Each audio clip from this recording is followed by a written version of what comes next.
कर्तव्य करावं की पुन्हा आपण जन्माला येणार नाही, असं कर्तव्य करावं. जग में जब आया तो जग हसता तुम रोय, ऐसी करणी कर चले तुम हसे जग रोय.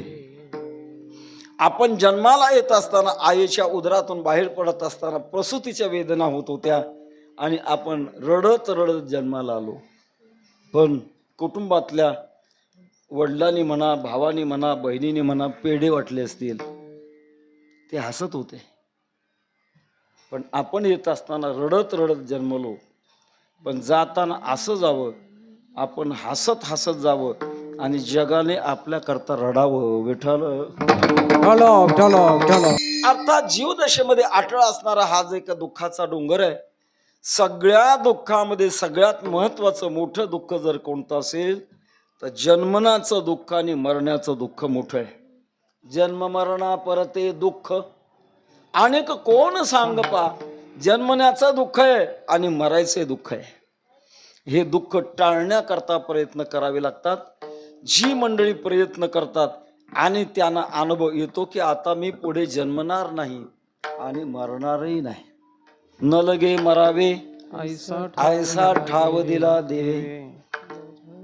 तुका म्हणे एका मरणेची सरे, उत्तमाची उरे कीर्ती मागे. असा अनुभव येतो आणि तो अनुभव जगाला अपेक्षित आहे. एवढा करता परमार्थातला काही अनुभव काही अवस्थेत सांगावा लागतो. साधना काळ आहे तोपर्यंत आपलं काही सांगू नये महाराज कोणालाच. पण सिद्ध अवस्था प्राप्त झाल्यानंतर मात्र लपून ठेवू नये, सांगावं. 1970-72 साल असेल, पंढरपूरला स्वामी रामसुखदाजींचा सत्संग झाला होता. बहुजनाकरता सत्संग वेगळा आणि साधकांच्या करता सत्संग वेगळा. तो पहाटे 4 वाजता त्यांच्या निवासस्थानावर. आम्ही पहाटेच्या सत्संगाकरता जायची. एके दिवशी त्या बंगल्यासमोर जायला आणि एक श्रीमंत मनुष्य, त्या काळात त्या गाडीची किंमत कमीत कमी 50 लाख असेल, अशा गाडीत बसून तो श्रीमंत मनुष्य आला. साधं धोतर, साधा सदरा, डोक्यावर शेंडी. आणि आमचे प्रश्न झाल्यानंतर त्याने एक प्रश्न विचारला, स्वामीजी भगवान कृष्ण परमात्मा माझ्या घरी एकदा येऊन जेवून गेले, पुन्हा पुष्कळ विनंती करतो, काय येत नाहीत, काय चुकलंय माझं. आम्ही तर तोंडात बोटच घातला. अरे बापरे, एवढा अनुभव. रामसुखदाजींनी सांगितलं तो अनुभव लोकाला सांगितलाच त्याचा हा परिणाम आहे. सांगू नये. सिद्ध अवस्था प्राप्त होईपर्यंत सांगू नये. एखादं आंब्याचं झाड आहे, लहान रोपट आहे, तोपर्यंत त्याला सांभाळावं लागतं, कुंपण घालावं लागतं. साधा पाय पडला तर ते तुटून जाईल आणि तो मोठा वृक्ष जर झाला तर हत्ती बांधला तरी काही होत नाही. तसं सिद्ध अवस्था प्राप्त झाल्यानंतर सांगण्याला हरकत नाही. या दृष्टिकोनातून आपल्या जीवनातला सर्वोच्च अनुभव महाराज अभंगाच्या पहिल्या चरणामध्ये सांगतात.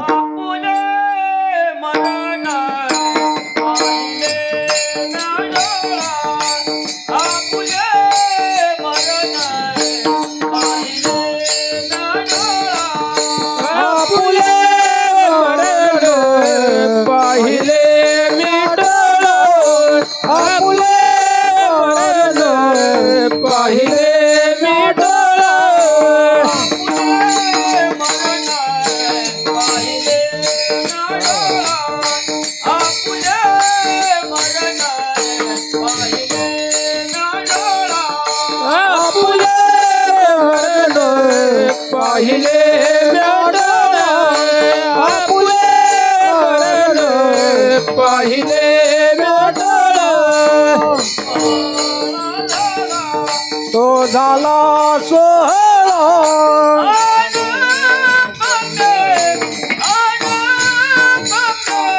आनंद दाटली त्रिभुवने, आनंद दाटली तो झाला सोहळा, तो झाला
ते त्रिभुवने आनंद दाटले ते त्रिभुवने आनंद दाटले ते त्रिभुवने आपुले मरण पाहिले म्या डोळा तो झाला सोहळा अनुपम्य. शास्त्राच्या दृष्टिकोनातून आत्माश्रय नावाचा दोष येतो. कसा? अहो तुम्ही इथं आलात, कसे आलात? मी माझ्या खांद्यावर बसून आलो. याचं नाव आहे आत्माश्रय नावाचा दोष. तसं मी माझं मरण माझ्या दृष्टिकोनातून पाहिलं म्हणतात. फक्त एवढंच अशा प्रकारचं आहे, आपलं मरण कधी येणार आहे याच्याकरता ज्ञानोबाराने एक अभंग खर्च केला आहे. जर शंका वाटली तर तो पाहावा. कानी घालून या बोटे नादजे पहावे न ऐकता जाणावे 9 दिवस. कानात बोटं घालायची, घर्र आवाज ऐकू येतो. घरी गेल्यानंतर तपासून बघा. घर्र आवाज ऐकू येतो. आवाज येणं बंद झालं की ज्ञानोबा म्हणतात 9 दिवस तुमचे राहिलेत. याच्यापेक्षा जवळचं मरण ज्ञानोबा सांगतात. असं वर पाहिलं की भोवया दिसतात. फॅशनच्या जगामध्ये काढलेल्या नसाव्यात,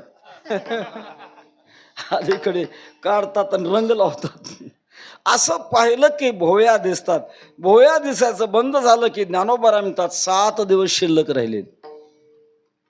त्याच्यापेक्षा अलीकडचं मरण ज्ञानोबा सांगतात डोळे झाकावेत आणि आपल्या बोटाने डोळा अलगद दाबा. जोरात दाबला फुटला मी जबाबदार नाही. अलगद दाबा. दाबल्यानंतर तांबडं निळं हिरवं पिवळं चक्र दिसतं असं. आणि ते दिसणं बंद झालं की ज्ञानोबा म्हणतात 5 दिवस शिल्लक राहिले. आणि ज्या दिवशी आपला देह सुटणार आहे, शंका जर आली आहे की नाकाचा शेंडा बघायचा, नासाग्रीची आग्र न दिसे नयनी तरी तेच दिनी म्हणा रामकृष्ण. हे घाबरण्याकरता नाही, सोडावं तर लागेल, पण अनंत जन्माची नुकसान भरून काढण्याकरता असं जर वाटलं तर भगवंताचं चिंतन करत बसावं. अंतकाळी ज्याच्या नाम आले मुखा तुका म्हणे सुखा पार नाही. सिद्धांत आहे. मला मुद्दा म्हणायचं आहे, आपलं मरण आपल्याला कसं पाहता येईल तेव्हा मरणाचे प्रकार आहेत. नित्य मरण, नैमित्तिक मरण आणि महामरण. नित्य मरण आपण झोपी जातो, एक प्रकारचं मरण आहे. म्हणून आपल्याकडे म्हणे ना, झोपला काय मेला काय सारखाच. हे नित्य मरण आहे. दुसरं नैमित्तिक मरण आहे. ज्या शरीरात आपण आहोत या शरीराचं आयुष्य संपल्यानंतर हे पडणं, याचे व्यवहार क्रिया बंद होणं हे नैमित्तिक मरण आहे. आणि महामरण आपली जीवदशा नष्ट होणं आणि परमात्मा स्वरूपाशी एक रूप होणं हे महामरण आहे.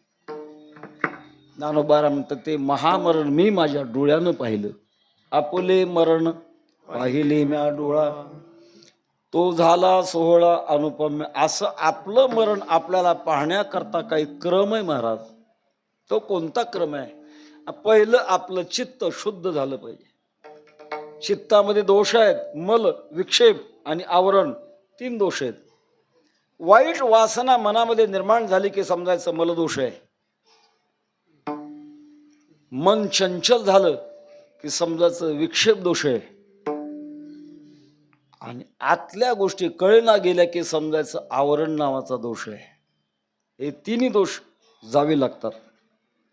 निष्काम कर्म आणि उपासना या माध्यमातून हे दोष जातात. आणि गेल्यानंतर योग्यता प्राप्त झाल्यानंतर सद्गुरू आपैसा भेटे जिगा. आपल्याला ब्रह्मज्ञान देणारे शक्तिपात करणारे सद्गुरू भेटतात. आणि भेटल्यानंतर तत्वमसी या वाक्याचा उपदेश शक्तिपाताने करतात. शक्तिपात कशाला म्हणतात? हृदयातली शक्ती ओतणं याचं नाव आहे शक्तिपात.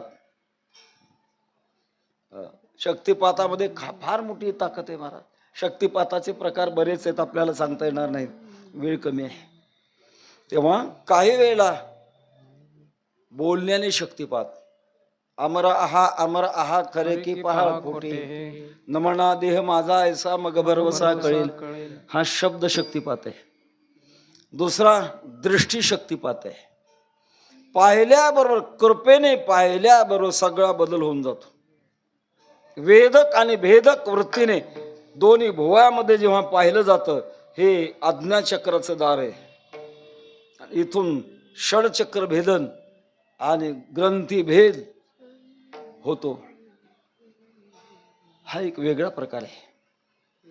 हा दृष्टी कृपेचा प्रकार आहे. तिसरा प्रकार आहे स्पर्श कृपा. हात ठेविला मस्तकी, प्रसाद देऊनी केली सुखी. हा कोणता प्रकार आहे?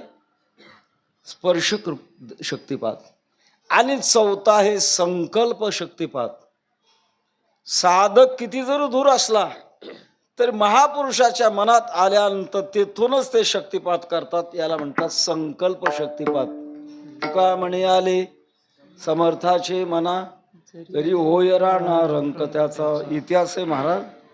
ज्या हैबतराव बाबांनी ज्ञानोबारांचा पालखी सोहळा मोठा केला. मध्य प्रदेशमध्ये एका राजाच्या दरबारात सरदार म्हणून होते. कंटाळा आला, संपत्ती घेऊन राजीनामा देऊन महाराष्ट्राच्या दिशेने निघाले. रस्ता अरण्याचा लागला. बिल्लांची वसाहत होती. बिल्लांनी अडवलं, सगळी संपत्ती हिरून घेतली. आणि हैबतराव बाबांना पाहिल्यानंतर लक्षात आलं, त्या बिल्लांचा नायक जो होता तो देवीचा उपासक होता. त्याने ठरवलं, गिराईक सापडले, यांना देवीला बळी देऊ. एका गुहेत कोंडलं. हैबतराव बाबा विचार करू लागले महाराष्ट्राचे संस्कार.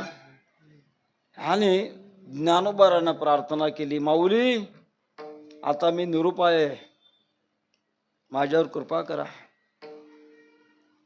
याच्यातून जर मी सुटलो तर उरले ते हरी तुम्हा समर्पण, आळंदीच्या बाहेर पडणार नाही. संकल्प केल्यानंतर ज्ञानोबाराय भिल्लाच्या नायकाच्या स्वप्नात गेले. ओठ, ज्यांना कोंडलंय त्यांना बाहेर काढ. एकदा, दोनदा, तिसऱ्यांदा त्याला वाटलं स्वप्न असतं पडतं, काय बिघडलंय. तिसऱ्यांदा ज्ञानोबारांनी दम दिला, बाहेर नाही काढलं तर तुझा एकुलता एक मुलगा जिवंत राहणार नाही. आणि मग मात्र तो घाबरला. शिळा बाजूला काढली, हैबतराव बाबांना सोडलं. हैबतराव बाबा जे आले ते आळंदीला पूर्ण राहिले. कोणती कृपा आहे? कुठं आळंदी आहे आणि कुठं मध्य प्रदेश आहे? संकल्प कृपा आहे. तर अशा कृपेने आतलं संपूर्ण बदलतं, अनुभव बदलतो. आणि तो अनुभव बदलल्यानंतर जीवपणा नष्ट होतो. तुका म्हणे घालू जीवपणा शिरा, जाऊया माहेरा निजाचिया. जीवपणा नष्ट होणं म्हणजे आपलं मरण आपण पाहणं. आता आम्ही जीव राहिलो नाही. आणो रेणूया थोकडा, तुका आकाशा एवढा. हे आपलं मरण आपण पाहिल्यानंतर होतं. पण पाहण्याकरता मात्र डोळे वेगळे लागतात. चमड्याचे डोळे चालत नाहीत. भावनेचा डोळा त्याही पेक्षा दिव्य डोळा भगवंताच्या कृपेने प्राप्त झालेला डोळा लागतो. आता मज दृष्टी देई पांडुरंगा माय बापा, शरण मी आलो तुझं निवारुनी पापा. जसं भक्तश्रेष्ठ अर्जुनाना भगवान परमात्म्याने दिव्य दृष्टी दिल्यानंतर पाहता आलं. दिव्यम ददामि ते चक्षु पश्यमे योगमेश्वरम. असं मी माझं मरण पाहिलं. आणि पाहिल्यानंतर याच्यात मला आनंद झाला. तो कसा आनंद झाला महाराज म्हणतात, उपमाच देता येत नाही. आनंदे दाटली त्रिभुवनी, आनंदे दाटली त्रिभुवनी, आनंदे दाटली त्रिभुवने, आनंदे दाटली त्रिभुवने, आनंदे दाटली त्रिभुवनी, आनंदे दाटली त्रिभुवनी, आनंदे दाटली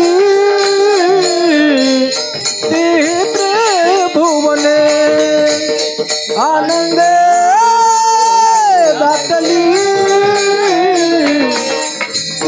त्रिभुवने सर्वात्मक पण भोग झाला सर्वात्मक पण भोग झाला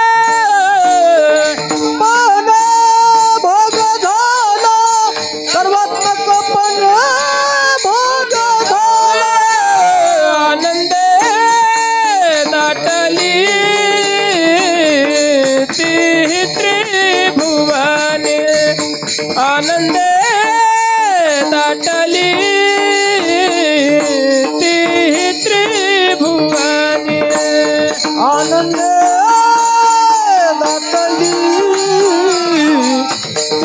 त्रिभुवने आनंद दाटली त्रिभुवने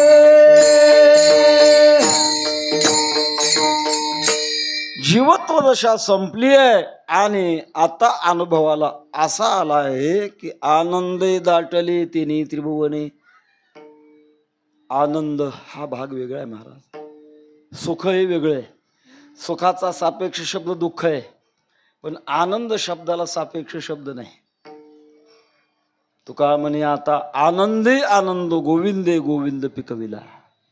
का? आपलं स्वरूप आनंद आहे. आनंदात देव खलविमानी भूतानि जायन्ते आनंदेन जातानि जीवन्ति आनंदम यत् पर्यंत विषंती ती तद विजिज्ञासस्व तद ब्रह्मेती. वेद सांगतात आनंदापासून आपण आलो, आनंदाने जगतो आणि आपला शेवट आनंदात होणार आहे. तेव्हा आनंद, संसारामध्ये आनंद हा पराधीन आहे आणि परमार्थात पूर्णत्व झाल्यानंतर तो आनंद स्वाधीन आहे. संसारातला आनंद पराधीन आहे. भूक लागली आहे, ताटामध्ये लाडू वाढलेत, लाडू आवडतात, खाऊ लागलाय. पहिल्या घासातला आनंद दुसऱ्यात नाही, दुसऱ्यातला तिसऱ्यात नाही, तिसऱ्यातला चौथ्यात नाही. पोट भरल्यानंतर लाडूचा आनंदच नाही. वाढणारा आग्रह करतो घ्यावा, अर्धा घ्या. तो म्हणतो नका नका, पोट भरलंय. फार प्रेम असलं तर डब्यात घालून द्या, घरी घेऊन जातो. कुठे गेला आनंद? पराधीन आनंद आहे. जगातले 5ही आनंद पराधीन आहेत, पण परमार्थातला आनंद स्वाधीन आहे महाराज. तो आपणच आपल्यात नेहमी भोगणं हा एक प्रकारचा आनंद आहे. तो आनंद केव्हा? आपलं मरण आपण डोळ्याने पाहिल्यानंतर. मग अवघे आनंदाची सृष्टी झाली, दुःख ते कैसे नये स्वप्नाशी. भोगते मुक्ती झाल्या कामारी दासी, त्याचे वर्म तू आमापाशी सुखे राहिलासी प्रेमाची. स्वप्नात दुःखी दुःख येत नाही. त्रैलोक्यामध्ये स्वर्ग म्हणा, अधोलोक म्हणा, मृत्यूलोक म्हणा, कुठे अशा प्रकारचा आनंदच आनंद. गोविंदे गोविंद पिकविला. असं आनंदे दाटली तिन्ही त्रिभुवने. कशी काय दाटली? सर्वात्मकपणे भोग झाला. जीवदशा होती तोपर्यंत भेद होता, पण आता मात्र जगात आपल्यात भेदच राहिला नाही. हे विश्वची माझे घर ऐसी मती जयाचे स्थिर, किंबहुना चराचर आपण झाला. भेद राहिला नाही. भेद हा वृत्तीमध्ये राहत असतो आणि ती वृत्ती व्यापक झाली आहे आणि त्याच्यामुळे जिकडे बघावं तिकडे, जिकडे पाहे तिकडे बाई. श्रीहरी वाचवणे तुझे नाही. एकच परमात्मा जिकडे तिकडे आले तो आनंद रूप आहे. विटेवरी उभा आनंदाचा कंद, तुकानाचे छंद नाम घोषे. प्रतिकूल अवस्थाच राही. कदाचित जगाला जे मरण फार वाईट वाटतं ना, जग जाकू डरे मोही मीठा, कब मरू पाऊं चरण तुम्हारे ठाकुर मेरे जीवन प्यारे. जगामध्ये जे विरोधी वाटतं ते महाराज म्हणतात मला काही विरोधी वाटायचं कारणच नाही, कारण जिकडं तिकडं आम्ही एक आनंद रूपाने प्राप्त झालो. कशामुळे? आमचं मरण आम्ही आमच्या डोळ्याने पाहिलं, त्याच्यामुळे. आनंदे दाटली तिन्ही त्रिभुवने, सर्वात्मकपणे भोग झाला.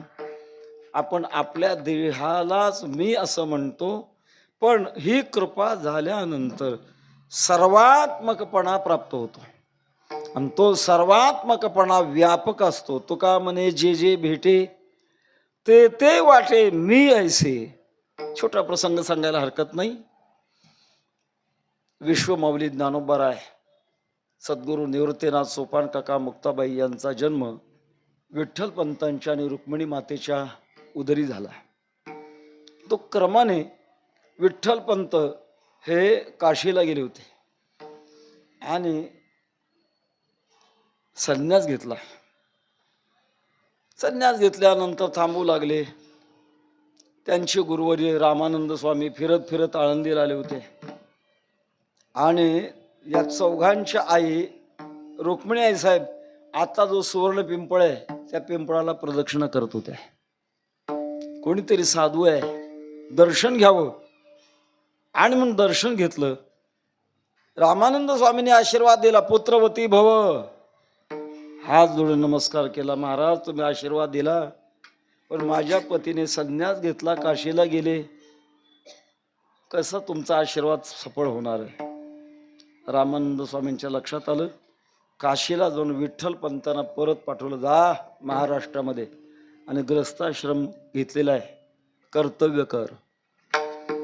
आणि मग चारही भावंडाचा जन्म झाला. सनातन वृत्तीच्या मंडळीने त्यांना वाळीत टाकलं. उपनयन करावं लागतं, मुंज करावी लागते. वेळ दिवस आले, सर्वांनी सांगितलं तुम्ही शुद्धीपत्र घेऊन या आणि मग तुमची मुंज करू. कुठे घ्यायचंय ते शुद्धपत्र? पूर्वीच्या काळात पैठण दक्षिण काशी होती. जा तिथल्या विद्वानाकडनं तुम्ही शुद्धीपत्र आणा. ज्ञानोबारांनी निवृत्तीनाथांना विनंती केली, चला आपण पैठणला जाऊ, शुद्धीपत्र आणू. निवृत्तीनाथ म्हणाले, ज्ञानोबा आपण का अशुद्ध आहेत? जय जय ओ शुद्धे उदारे प्रसिद्धे. ज्ञानोबा म्हणतात, प्रत्यवाय हे अशास्त्री चालता, पावन अवस्था जरी झाली. तेव्हा शास्त्राच्या प्रमाणे आपण गेलं पाहिजे. पैठणला आल्यानंतर काही कुटाळखोर मंडळी आणि नवीन मुलं पाहिल्यानंतर विचारलं, काय नाव आहे तुमचे? नाव सांगता सांगता ज्ञानोबाराने आपलं नाव सांगितलं, माझं नाव आहे ज्ञानोबारा. एकाने सांगितलं, अरे आमच्या गावात पखाल वाहणाऱ्या रेड्याचं सुद्धा नाव ज्ञानोबा आहे. ज्ञानोबारानं थांबवलं नाही महाराज. ज्ञानोबारा म्हणतात, तो रेडा आणि मी एक आहे. असं बोलणं सोपं आहे, खरं कशावरून? रेडा आणवला आणि त्याच्या पाठीवर आसूड ओढला. तोच वळ उठी ज्ञानदेवा. ज्ञानोबरांच्या पाठीवर वळ उमटला. अरे म्हणाले, काहीतरी विद्या घेऊन आले रे, हे काय खरं? हे दोन्ही एक आहे तेव्हा आम्ही समजू. जर हा रेडा वेद बोलू लागला तर मग आम्ही मात्र समजू एक आहेत म्हणून. ज्ञानदेव म्हणे, बोले रे ऋग्वेद, ओंकार हा शब्द प्रणवाचा, डोकर हात ठेवल्याबरोबर अग्नी मिळे पुरोहित. झालं सुरू महाराज. का? सर्वात्मकपणे. तो का म्हणे, जे जे भेटे ते ते वाटे मी ऐसे. अशी स्वरूपाची व्यापकता झाली. सर्वात्मकपणे भोग झाला. काय महाराज, वर्तमान काळात आनंद असला तर काही वेळेला माणसाला भूतकाळ आठवतो. एक माणसाच्या जीवनाचा भाग आहे. आम्ही गंमत सांगत असतो, गरीब कुटुंब, मुलगा हुशार, बाप अत्यंत गरीब, दिवसभर मजुरी करायची आणि मग मिळालेल्या पैशातून धान्य आणून मग ते दळून मग पुन्हा चूल पेटायचे, इतकी दळी. जिद्दी बाप. आणि मुलाला शिकवलं, तो ICS झाला, कलेक्टरची नोकरी लागली, 3 वर्ष चांगली नोकरी केली. जी माणसं दुःखातून वर आलेली असतात ते सावध असतात. आणि म्हणून त्या कलेक्टर साहेबांनी खूप चांगली सर्व्हिस दिली. बदलीची ऑर्डर आली.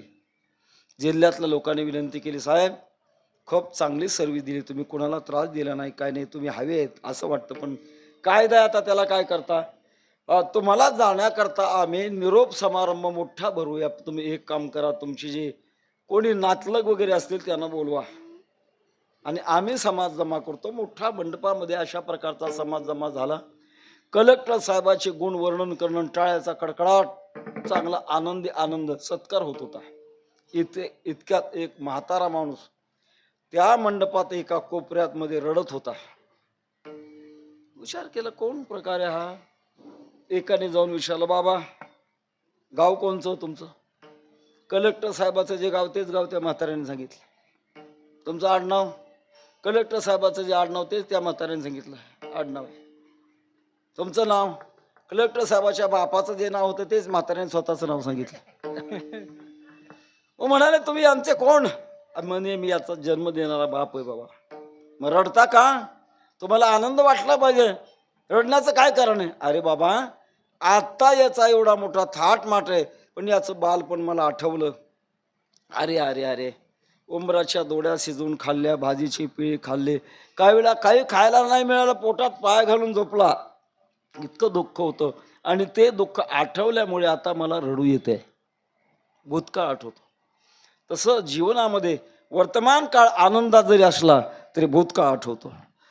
जगद्गुरु तुकोबारांना तो भूतकाळ आठवला, तो अभंगाच्या 3ऱ्या चरणात आहे. एकदेशी होतो अहंकार अथिला, एकदेशी होतो अहंकार अथिला, एक देशी होता अहंकार नथिला, एक देशी होता अहंकार नथिला, एकदेशी होतो अहंकार अथिला, एकदेशी होतो अहंकार अथिला, एक देशी होता अहंकार अथिला, एक देशी होता अहंकार अथिला, त्याच्या त्याग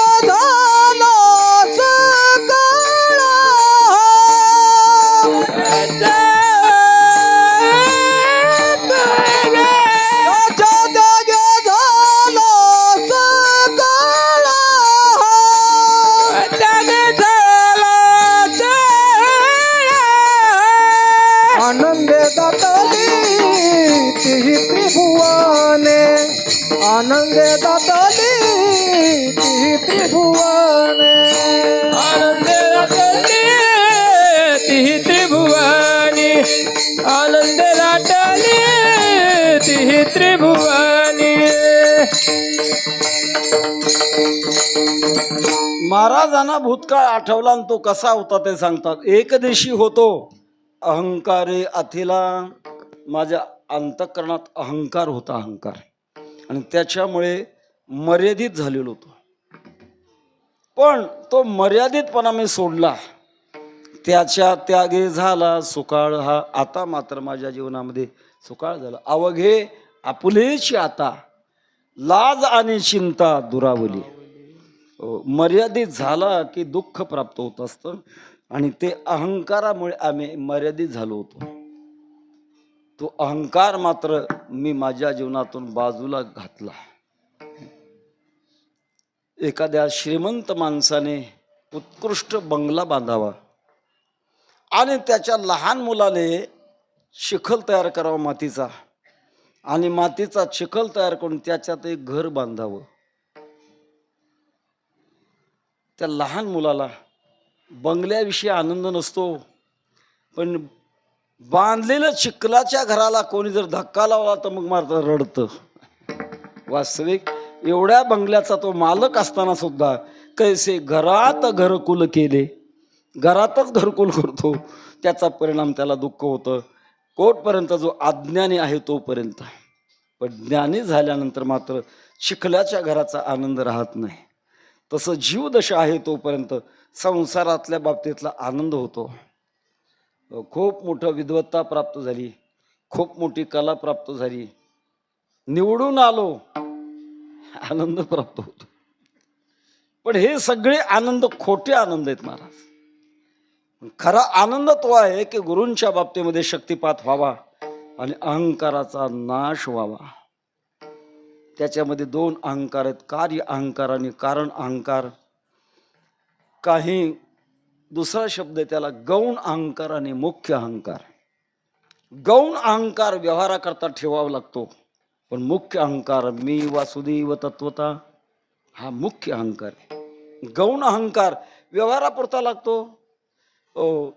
आपण कीर्तनाला आलो पण गौण अहंकार ठेवावा लागतो. कीर्तन संपल्यानंतर परत जात असताना आपली चप्पल कोणती आपल्याला कळावी लागते. आपलीच घालायची का पायात बसते ती घालायची? आपलीच घालायची. कोणता अहंकार आहे हा? गौण अहंकार आहे. व्यवहारापुरता असणारा जो अहंकार आहे तो गौण अहंकार आहे. पण मुख्य अहंकार जो आहे तो मी भगवान परमात्मा रूप आहे, अशा प्रकारचा जो अहंकार तो निर्माण करायचा. पण पहिला संकुचित अहंकार बाजूला गेला. ब्रह्मनिष्ठ काळी जीवा जरी जीवा नावे मोडी, तया घडली ब्रह्महत्या, गेला उपदेश तो मिथ्या. म्हणून यामुळे मी माझा अहंकाराने बांधलो होतो, पण आता मात्र मी त्याचा त्याग केला. त्याग केल्यामुळे माझ्या जीवनात बदल झाला. मरण झालंय, पण दोन गोष्टी राहिल्या नाही. ते अभंगाच्या 4थ्या चरणात सांगतात. जन्म मरणाचे विठ्ठले सुतक जन्म मरणाचे, विठ्ठले सुतक जन्म मरणाचे, विठ्ठले सुतक जन्म मरणाचे, विठ्ठले सुतक जन्म मरणाचे, विठ्ठले सुतक जन्म मरणाचे, विठ्ठले सुतक जन्म मरणाचे, विठ्ठले सुतक जन्म मरणाचे. मी माझ्या संकोचे दुरी झालो, मी माझ्या संकोचे दुरी झालो, आनंदे दाटिले तिही त्रिभुवने, आनंदे दाटले तिही त्रिभुवने. मी माझ्या संकोचे दुरी झालो, मी माझ्या संकोचे दुरी झालो, आनंदे दाटले तिही त्रिभुवने, आनंदे दाटले तिही त्रिभुवने. विठ्ठले सुतक जन्म मरणाचे, मी माझ्या संकोचे दुरी झालो, मी माझ्या संकोचे दुरी झालो, मी माझ्या संकोचे दुरी झालो.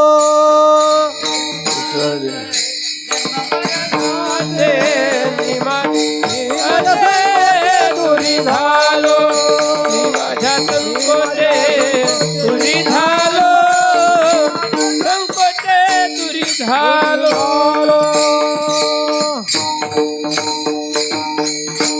पूर्वीच्या काळामध्ये काही बंधन होती. देह अपवित्र मुळात, देह त्रिगुणाचा बांधा, माझी नाही गुणसुधा. शरीर रोगाचे भांडार, शरीर दुःखाचे कोठार, शरीर दुर्गंधीची थार, नाही अपवित्र शरीराचे. अनेक कारणाने शरीराला अपवित्रपणा येतो. पावित्र्य आणि स्वच्छता या दोन गोष्टी वेगळ्या आहेत महाराज. अंग घासलं, साबण लावला, स्वच्छ होईल, पण पवित्र होईल म्हणून सांगता येत नाही. पवित्रपणा हा एक वेगळा अमूर्त शक्तीचा भाग आहे, ज्याच्यामुळे माणसाचं स्थिर राहतं, मन स्थिर राहतं, ते पवित्र कारणाने. आणि अपवित्रपणा आला की माणसाच्या मनात काही कारण नसताना अस्वस्थता प्राप्त होते. हा अपवित्रपणा आहे. तेव्हा अपवित्रपणा अनेक कारणाने येतो. सगळ्याचं मला चिंतन सांगायचं नाही, पण ज्या कुळात आपण आहोत त्या कुळात मुलगा किंवा मुलगी जन्माला आल्यानंतर अशौच निर्माण होतं. त्याचं नाव आहे जननाशौच. आणि ज्या कुळात आपण आहोत त्या कुळातली एखादी व्यक्ती स्वर्गवासी झाली, मग ते अशौच असतं, त्याचं नाव आहे मृताशौच. सगळे देवाला विचारा, सगळं सांगतील काय काय आहे ते. सुतक म्हणतात त्याला, सुतक. मला व्यक्तिशः सुतक पडलं म्हणूनच आजची कीर्तन सेवा करतोय. आम्ही द्वारकेला गेलो होतो, दर्शन वगैरे झालं आणि सकाळी निरोप आला, तुमचा पुतण्या स्वर्गवासी झाला. गिरनार प्रदक्षिणा, गिरनार दर्शन करायचं होतं, पण नाईलाज मग परत यावं लागलं महाराज.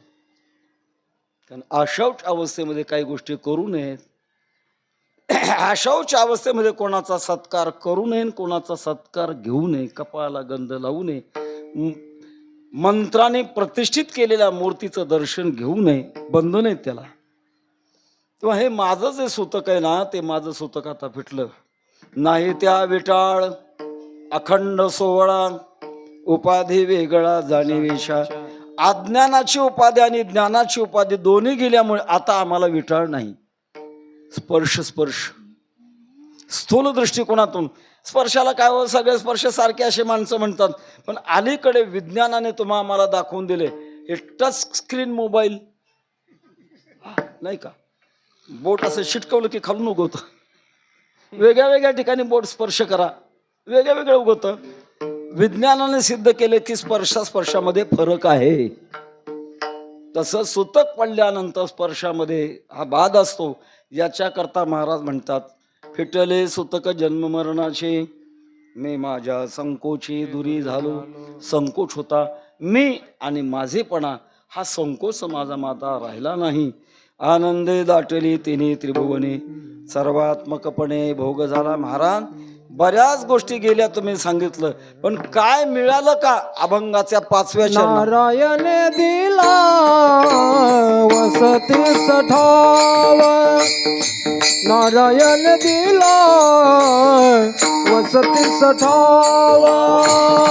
नारायण दिला वसतीस ठाव, नारायण दिला वसतीस ठाव. ठेवून भाव केलो पायी, ठेवून भाव केलो पायी. आनंद दातली ती त्रिभुवने, आनंद दातली तिन्ही त्रिभुवने. देवलिया भाव ठेलो पायी, देवलिया भाव ठेलो पायी. आनंदे दाटली तिन्ही त्रिभुवने, आनंदे दाटली ते त्रिभुवने. विठोबा रखुमाई, रखुमाई जय जय विठोबा रखुमाई. बोला पुंडलिक हरी विठ्ठल श्री महादेव.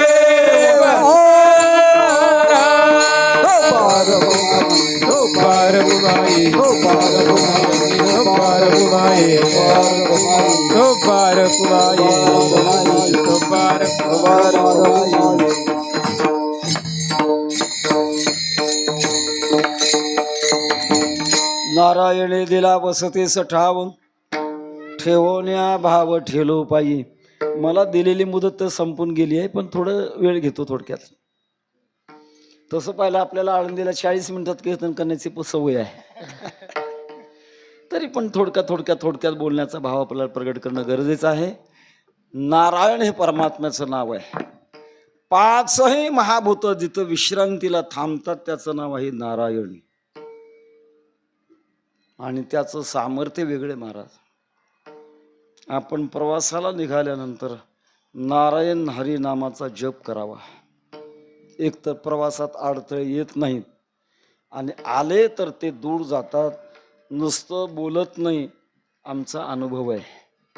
55 वर्ष झाली आम्ही भ्रमण करतो महाराष्ट्राच्या बाहेर, आणि आतापर्यंतच्या काळात आमच्या गाडीचे 9 अपघात झाले. 9. म्हणून मी गमतीने म्हणत असतो, मी अपघात महामंडळाचा अध्यक्ष आहे. पण काटा टोचेल एवढं सुद्धा घडलं नाही. महाराज नारायण हरी उच्चार नामाचा तेथे कळकाळाचा. एवढंच नाही, खरं वाटणार नाही, 9 किलोमीटर मी स्वतः गाडी झोपेत चालवली, धक्का नाही लागला. साक्षीदार आमचा ड्रायव्हर आहे. असेल नारायण नामाचा महिमा. फक्त श्रद्धा ठेवावी आणि वाटचाल करावी. भगवान परमात्म्याने मला जागा दिली म्हणतात, आणि जागा कुठं दिली? आपल्या स्वरूपात जागा दिली. जागा दिल्यानंतर मी राहिलो, पण कसा राहिलो? ठेवूनिया भाव ठेलो पायी. भगवंताच्या स्वरूपात भाव ठेवला, आणि भाव ठेवून तिथंच राहिलो. जिकडे तिकडे भगवान परमात्म्याच्या अनुभवातच आम्ही आहोत. तुका म्हणे जे जे भेटे ते ते वाटी मी ऐसे. अशा प्रकारचा व्यापक रूपाचा भाव आम्हाला प्राप्त झाला. जिकडे तिकडे परमात्माचा आहे आणि मी परमात्मा रूप आहे, अशा प्रकारचा भाव प्राप्त झाला. छोटासा दृष्टांत सांगतो आणि चिंतन सेवा जवळजवळ उरकती घेतो. एक सिद्धांताचं वाक्य सांगतो. योग्य रस्ता असल्यानंतर साध्य बरोबर मिळतं. रस्ता फक्त योग्य पाहिजे, साध्य मिळतं. या नियमाप्रमाणे खऱ्या अर्थानं धर्म एक आहे, पंथ अनेक आहे.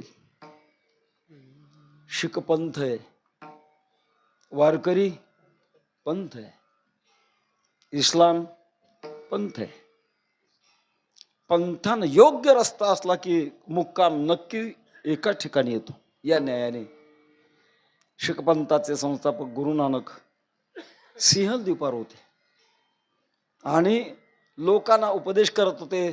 ज्याची वाणी पिकलेली असते त्याच्या वाणीला समाज चिटकून राहतो. परिणाम भरपूर समाजाचे लोंडेच्या लोंडे गुरु नानकांच्या मागे लागले होते. सिंहद्वीपाच्या राजाचं नाव होतं शिवनाथ. विचार करू लागला, एवढा समाज या साधूच्या मागे लागला, हे साधू खरे साधू आहेत का भोंदू साधू आहेत बघूया. एके दिवशी रात्री 1 वाजता शिवनाथ राजाने एक वेश्या शृंगार करून गुरु नानकांना फसवण्याकरता पाठवली. आता शृंगार शब्द कळतो का पुढच्या पिढीला? कळतं का रे शृंगार? शृंगार म्हणजे काय कळतं का? नाही कळत. मेकअप कळतं का? हातच्या काकणाला आरसा कशाला? शृंगार इंग्रजी, मेकअप मराठी. हे तुमची चूक नाही रे, आमची चूक आहे. आपला प्रतिष्ठितपणा मिरवण्याकरता आपल्या भाषेमध्ये इंग्रजी शब्द मिसळून बोलू लागलो, त्याचा दुष्परिणाम आहे. कालांतराने मराठी भाषिकांना मराठी कळेल की नाही कोणास ठाऊक महाराज. आमचे वैकुंठवासी गुरुवार मामासाहेब दांडेकर MA होते, चुकून इंग्रजी शब्द येत नव्हता, चुकून आहे. पूर्ण मराठी म्हणजे शुद्ध मराठी. एक वेश्या शृंगार करून पाठवली. वेश्येने गुरु नानकांना हाक मारल्यानंतर गुरु नानक जागे झाले. जागे झाल्यानंतर हात जोडून नमस्कार केला. हे भगवान, इतक्या उशिरा येण्याचं कष्ट का घेतलं? वेश्या थंड झाली, परत गेली. शिवनाथ राजाने दुसरी वेश्या पाठवली, तिला तोच नमस्कार. दुसऱ्या दिवशी शिवनाथ राजा गुरु नानकांच्याकडे आला आणि प्रश्न विचारला, महाराज माझा एक प्रश्न आहे, तुमच्या मनाला सौंदर्य आकर्षण करत नाही का? गुरु नानकाने उत्तर दिले, राजा जिथं जिथं सौंदर्य फक्त एका देवाचंच आहे, दुसरं कोणाचंच नाही. ही वृत्ती बनवते का? नारायणे दिला वसतीचं ठाव, ठेवोन्या भाव ठेलो पायी, आनंदे दाटली तिने त्रिभुवने, सर्वात्मकपणे भोग झाला. हा जो भाव आहे आतापर्यंतचा 5 चरणाचा जो विषय आहे, तो शास्त्र वाचून अभ्यास करून सांगताय का अनुभवाने सांगता? महाराज म्हणतात मी अनुभवानं सांगितलंय, शेवटच्या चरणात सांगतात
तुका म्हणे दिले उमटुनी जगी, घेतले ते अंगी लावून या. मी माझ्या स्वतःच्या जीवनामध्ये अनुभवाला आलं आणि तेच लोकांमध्ये प्रगट केले. अनुभवे आले अंगा, ते या जगा देतच. अनुभवाचा विषय म्हणूनच जवळजवळ 400 वर्ष होत आहेत. ही अक्षर तशाला तशीच आहेत. काही लोक संतांच्या बाबतीमध्ये चमत्कारावर विश्वास ठेवतात, ठेवू नये असं नाही. संतांना चमत्कार करावे लागतात, जगाच्या हिताकरता करावे लागतात, स्वतःच्या प्रसिद्ध करता नाही.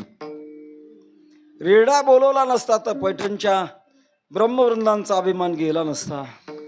भिंत चालवली नसती तर चांगदेवाचा अभिमान गेला नसता. त्याच्याकरता चालव. याला पण चमत्कार म्हणतो. पण मी असं म्हणतो 700 वर्ष झालं ज्ञानेश्वरी ग्रंथ तशाला तसाच हा मोठा चमत्कार आहे. आणि तो चमत्कार का आहे ते हृदयातली वाक्य आहेत, अनुभवातली वाक्य आहेत. आणि म्हणून माझा जो अनुभव आहे, माझा पहा अनुभव केला देव आपला, अनुभवाचे हे बोल आहेत. आणि ते अनुभवाचे बोल मी माझ्या जीवनामध्ये स्वीकारलेत आणि तेच लोकांना दिले. कृतज्ञता म्हणून दिले. कृतज्ञता दोष येऊ नये एवढ्या करता मी ते दिले. आनंदे दाटली तेने त्रिभुवने, सर्वात्मकपणे भोग झाला ज्ञानेश्वर माऊली. मरण पाहिले म्या डोळा, तो झाला सोहळा अनुपम्य. अभंगाचं चिंतन या वैकुंठवासी हरिभक्तीपरायण रवींद्र भाऊ उर्फ बाळूशेठ यांच्या द्वितीय पुण्यतिथी करता आपण चिंतन केलं. का करावं लागतं आणि कोणाचं करावं लागतं हा ज्यांचा अनुभव आहे, किंवा या अनुभवाच्या रस्त्यामध्ये जे आहेत त्यांचं देखील पुण्यस्मरण करावं लागतं. या दृष्टिकोनातून आज त्यांचं दुसरं पुण्यस्मरण आहे. आपण सर्व मंडळी या ठिकाणी उपस्थित झालात आणि क्रमप्राप्त वेळेमध्ये चिंतन करण्याकरता संधी प्राप्त झाली. तुका म्हणे मज घडो त्यांची सेवा, तरी माझ्या दैवा पार. या दृष्टिकोनातून माणूस बदलणं, बाहेरचा बदल होण्यापेक्षा आतला बदल फार महत्त्वाचा आहे. आणि तो आतला बदल साधू संत सांगतात त्या पद्धतीनं बदलण्यात आपल्या जीवनाची पूर्णता आहे, धन्यता आहे.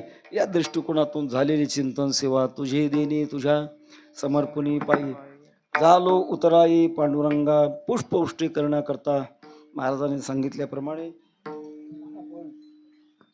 पुंडलिक कवरदेवचा गजर करूया आणि पुष्पवृष्टी करूया.